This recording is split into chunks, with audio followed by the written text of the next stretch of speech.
के अंदर long term investment के बेस पे एस्ट्रल हमेशा से एक ऐसी कंपनी का शेयर रहा है जिसने लॉन्ग टर्म के बेस पे लोगों के पैसे को कई गुना करके रख दिया है। बट अगर आप अभी के टाइम पे देखोगे तो शेयर प्राइस वाइज काफ़ी ज़्यादा डाउनफॉल, गिरावट, तेज़ी दोनों नज़र आती है। लेकिन ये जब कंपनी का शेयर बहुत छोटी सी कंपनी हुआ करती थी जब 2007 के टाइम पे, तो ये 4 रुपये 18 पैसे का था। आज के वक्त में इस 4 रुपये 18 पैसे का इन्वेस्टर ने 1800 रुपये से भी ज़्यादा बना लिया है। आप सोच सकते हो कि कहाँ का 4 रुपये 18 पैसे 2007 का और अभी 1800 रुपये, मतलब 43,000% से भी ज़्यादा का रिटर्न यहाँ पर इन्वेस्टर ने इस कंपनी से जनरेट किया है गिरावट होने के बाद भी।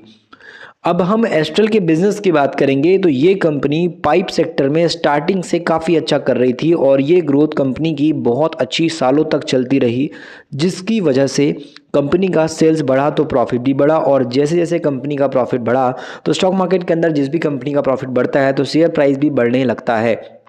और एग्जैक्टली वही चीज़ एस्ट्रल के केस में हुई। एस्ट्रल भी तेज़ी के साथ बढ़ा और शेयर प्राइस काफ़ी तेज़ी के साथ इम्प्रूव होता गया। तो आज हम बात करने वाले हैं पाइप सेक्टर के बेस पे एक स्मॉल कैटेगरी की कंपनी के बारे में, जिसको अभी ध्यान देना काफ़ी इम्पॉर्टेंट हो जाता है। इस वीडियो के अंदर हम जिस स्मॉल कैप कंपनी की बात कर रहे हैं, स्टॉक मार्केट के अंदर लिस्टेड है, इस कंपनी का शेयर भी काफ़ी तेज़ी के साथ लॉन्ग टर्म में बेनिफिट देने की ताकत दिखाता है। बाकी इस वीडियो में आपको किसी भी तरीके से स्टॉक को खरीदने की सलाह यानी कि बाइंग रिकमेंडेशन बिल्कुल भी नहीं दी गई है। तो इस वीडियो में आप कोई भी एडवाइस मत समझ लीजिएगा, सिर्फ एक इन्फॉर्मेशन और नॉलेज के पर्पज़ से इस वीडियो को तैयार किया गया है। आपको इस वीडियो में इन्फॉर्मेशन दी जा रही है कि इस कंपनी में फंडामेंटल इस तरीके के हैं, कंपनी में इंप्रूवमेंट इस तरीके का है और टाइम के अकॉर्डिंग कंपनी ने क्या क्या बदलाव अभी 3 से 4 महीने के अंदर किए हैं, कंपनी की बैलेंस शीट में किस तरीके से सुधार आया है और पाइप सेक्टर के बेस पे कैसे ये स्मॉल कैप ग्रोथ के साथ बढ़ रहा है और क्या इस कंपनी में भी शेयर प्राइस वाइज गिरावट है तो क्या मौका क्रिएट है। उन सारी बातों को आज के इस इंपॉर्टेंट वीडियो के अंदर कवर करेंगे और जानते हैं एक स्मॉल कैप कैटेगरी की कंपनी के बारे में जो अभी के टाइम पे बिजनेस वाइज देखा जाए तो नए क्लाइंट जुड़ चुकी है, बिजनेस काफ़ी बढ़ा चुकी है और एक छोटी सी कंपनी से धीरे धीरे एक बड़ी कंपनी बनने जा रही है। तो चलिए आज के इस वीडियो के अंदर इस स्मॉल कैप को डिस्कस करते हैं जो लॉन्ग टर्म के बेस पे ध्यान देने के लिए काफ़ी इंपॉर्टेंट नजर आता है। अगर हम कंपनी के बिजनेस की बात करेंगे तो कंपनी यहाँ पर जो है स्टील पाइप के बेस पे काम करती है और मार्केट के अंदर इस इंडस्ट्री के हिसाब से देखेंगे तो टाइम के अकॉर्डिंग इस कंपनी ने अपने बिजनेस को समय के साथ काफ़ी तेज़ी से बढ़ाया हुआ है, जिसकी वजह से इस कंपनी की रेवेन्यू भी काफ़ी तेज़ी के साथ बढ़ी है और मार्केट के अंदर इसका बिजनेस भी काफ़ी तेज़ी के साथ बहुत ही कम टाइम के अंदर ग्रोथ दिखाया है। और 8 साल के अंदर कंपनी ने काफ़ी बड़ी बात की जाए तो क्लाइंट बेस भी अपनी बना ली है। अगर हम मार्केट के अंदर कंपनी के क्लाइंट की बात करेंगे तो कंपनी के पास क्लाइंट के तौर पे आपको मल्टीपल कंपनीज नजर आएंगी, जिसमें आपको लुपिन और भी बहुत सारी कंपनीज नजर आएंगी जो यहाँ पे काफ़ी लंबे वक्त से काम कर रही है, जिसमें pi industries, NTPC, Praj, RCF,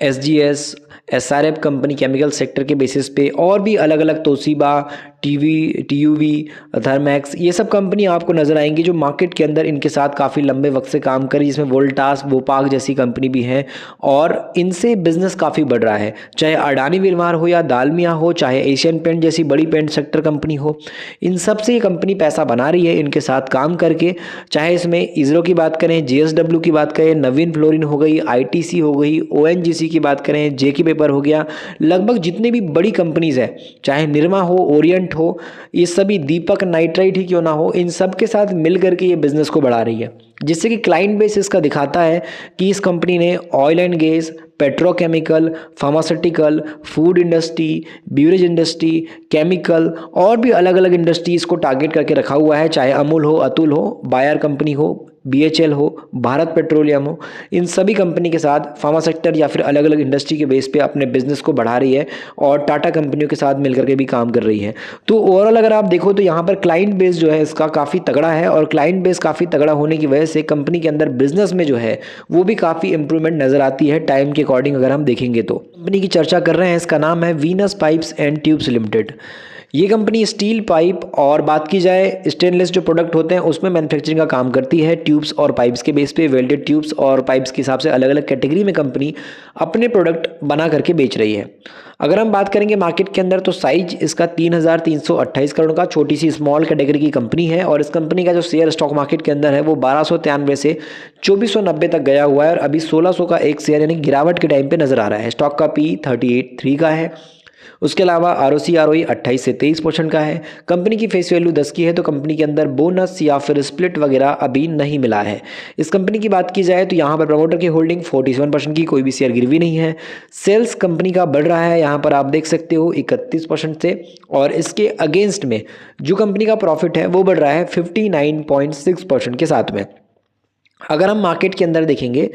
तो इस कंपनी में ना तो इन्वेस्टर ने 3 महीने के अंदर कुछ खास बड़े रिटर्न कमाए हैं और ना ही 6 महीने के अंदर कमाए हैं। 3 महीने वाला इंसान भी लॉस में है, और बात की जाए 6 महीने वाला इन्वेस्टर भी इस कंपनी में लॉस में ही नज़र आ रहा है। अगर हम कंपनी की बात करेंगे फाइनेंशियल बेसिस पे, तो यहाँ पर 5 साल की जो प्रॉफिट ग्रोथ है वो 87% के CAGR से है।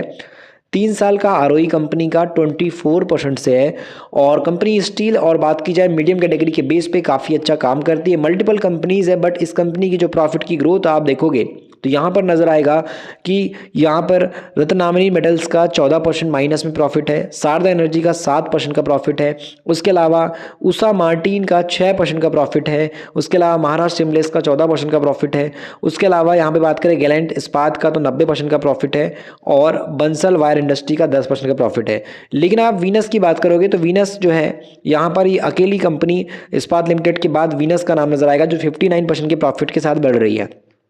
इसके शेयर प्राइस में तो गिरावट है, बट आप कंपनी के प्रॉफिट को देखोगे तो 20 करोड़ से 24 करोड़ हुआ था सितंबर 2023 से सितंबर 2024 के क्वार्टर में। कंपनी की ग्रोथ की बात करोगे तो यहाँ पे कंपनी का आप ग्रोथ देख सकते हो। प्रॉफिट के बेस पे कंपनी का 32 करोड़ का प्रॉफिट सीधे 3 साल के अंदर 100 करोड़ के आसपास टच हो गया है। तो मार्केट के अंदर इस कंपनी का जो नेट प्रॉफिट है वो काफ़ी तेजी के साथ बढ़ा है, और इस कंपनी की जो सेल्स ग्रोथ है और जो प्रॉफिट की ग्रोथ है वो आप देख सकते हो 32% से 60% के आसपास इंक्रीज हुई है। इस कंपनी का CAGR जो है वो 22% के आसपास का है, और मार्केट के अंदर इस कंपनी में जो रिजर्व है वो भी काफ़ी तेज़ी के साथ बढ़ रहा है, और कंपनी का जो उधार है वो समय के साथ बढ़ा है, बट ग्रोथ भी कंपनी की काफ़ी तेज़ी के साथ हुई है।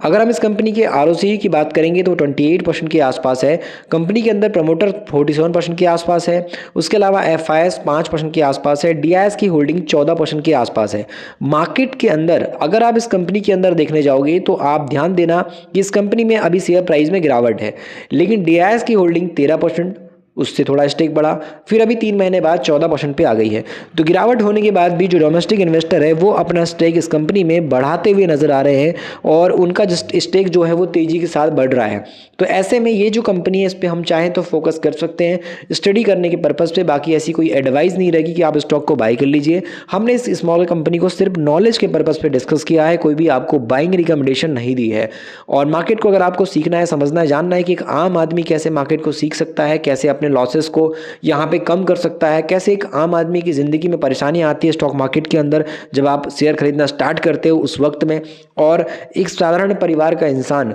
जिसके परिवार में ऐसा कोई नहीं है जो मार्केट को लेकर के कुछ बता सके, या फिर उसके रिश्तेदार में कोई नहीं है, मोहल्ले में कोई नहीं है, दोस्त भाई में कोई नहीं है, तो आपको ये ई बुक पढ़ना चाहिए जिसमें आप एक आम आदमी की जर्नी को समझोगे कि कैसे उसकी शुरुआत होती है, क्या क्या दिक्कत आती है, और कैसे मार्केट के अंदर कौन सी चीज़ों को ध्यान रख करके प्रॉफिट वो कमाना स्टार्ट करता है। और अगर हम उन चीज़ों को ध्यान दें तो डेफिनेटली मार्केट के बेस पे एक अच्छी अर्निंग का जो सोर्स है वो स्टॉक मार्केट को बना सकते हैं। सट्टा या जुआ हम उसको नहीं बोलेंगे अगर मार्केट को सीख जाते हैं तो।